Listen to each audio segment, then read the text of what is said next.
Glitch made a warning for epileptics, a professional approach.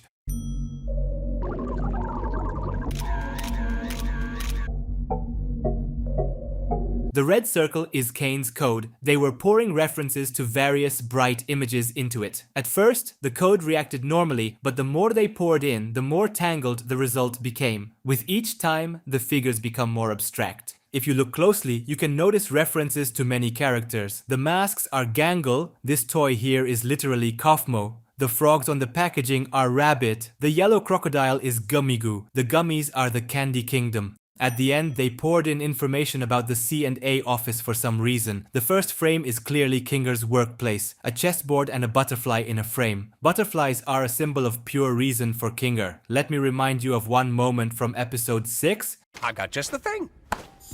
Here, take this.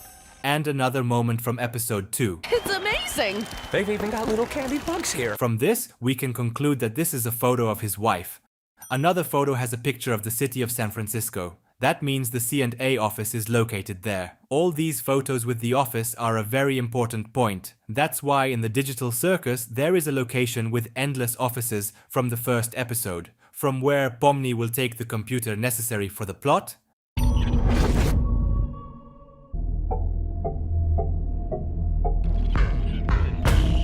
Kane's code was isolated due to instability. It escaped and absorbed the new blue code. That's why when Kane glitches, his eyes become blue and red. We conclude Kane is not one personality, but a combination of two, a kind of hybrid.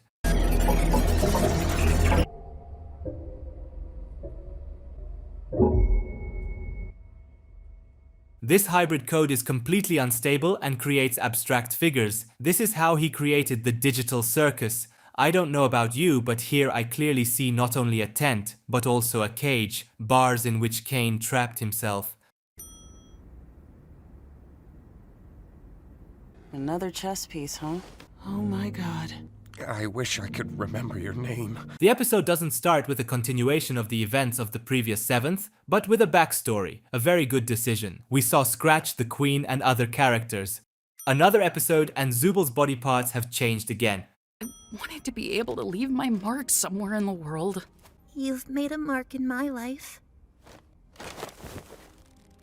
The relationship between Gangle and Zubal is well explored, not out of nowhere, but gradually step by step over the course of all the episodes. Both hate Jax, both change body parts. Interestingly, Zubal is almost a direct projection of the main author Gooseworks, and Gangle also partially reflects Gooseworks' personality. Gangle wanted to draw webcomics with her own story. I want to be a comic artist and eventually launch my own manga-inspired webcomic. These are 100% former desires of Gooseworks. Perhaps through the relationship of Gangle and Zubal, the author was able to accept herself and love herself. Defective.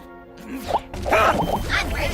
Maybe you deserved to be abandoned. You really were the lesser of the two. The theory about the virus in the form of Bubble is becoming more and more real. But with this backstory, the situation is now clearer. Most likely Bubble is the remnant of that blue AI. He is round and blue after all. I won't let them! I'm better! I'm better! I'm more powerful! I'm smarter! I am God!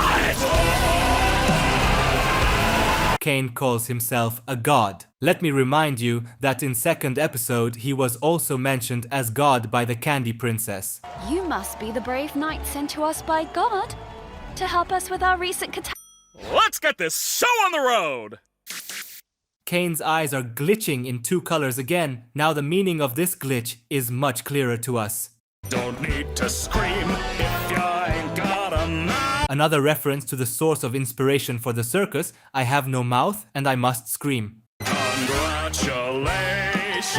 Every episode I'm just in awe of how they sweat over the animation. Each time new locations, so many new images, a lot of movement. And since when were you in charge?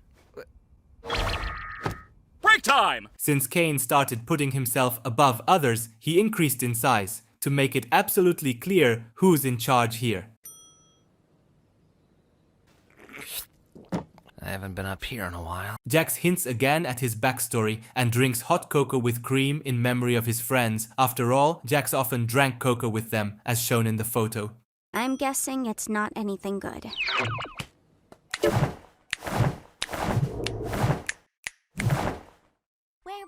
Now, ladies and gentlemen. Well, I think we both had something to learn from that experience. Oh God. I'm fine. Pomni disappeared with the sandwich, then reappeared with knives. This makes one of the old trailers canonical because their Pomni was about to eat a sandwich and got stabbed with knives.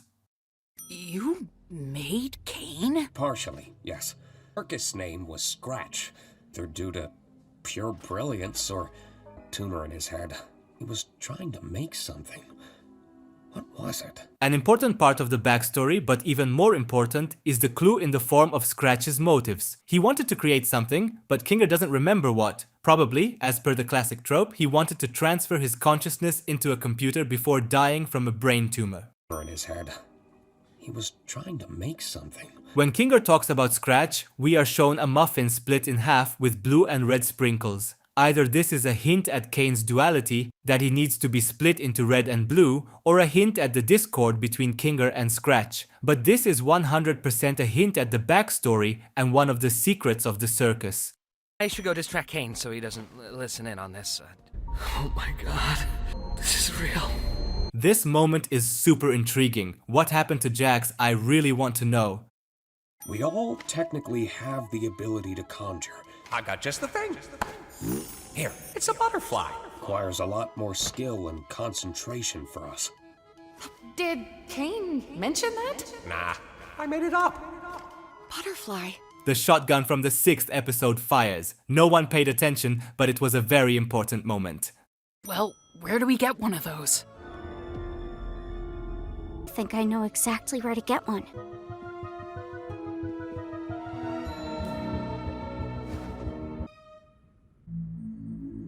There it is. From the very beginning, from the first seconds of the digital circus, they already gave us a hint at an important aspect of the canon. Pomni materialized the exit because she was thinking only about it. And that door and that one were the result of this ability. Now Pomni is doing the same thing.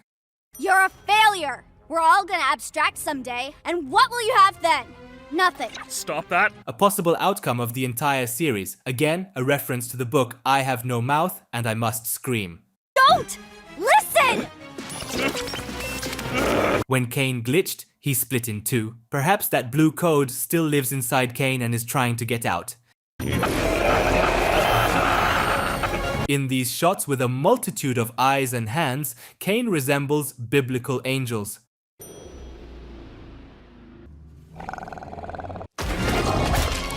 Kane knows what the characters fear, so he torments each in a corresponding hell. Pomni sees herself in Gummigoo, afraid of repeating his fate and disappearing. Ragata fears her true self. Either this is the image of her strict mother, Gangle suffers from a multitude of masks that she constantly changes. And again, the backstory with the truck, Zubul doesn't know what she wants to be, the parts don't fit. Jax is afraid that everyone will see what he's like on the inside, literally and figuratively. Inside, he really looks ridiculous.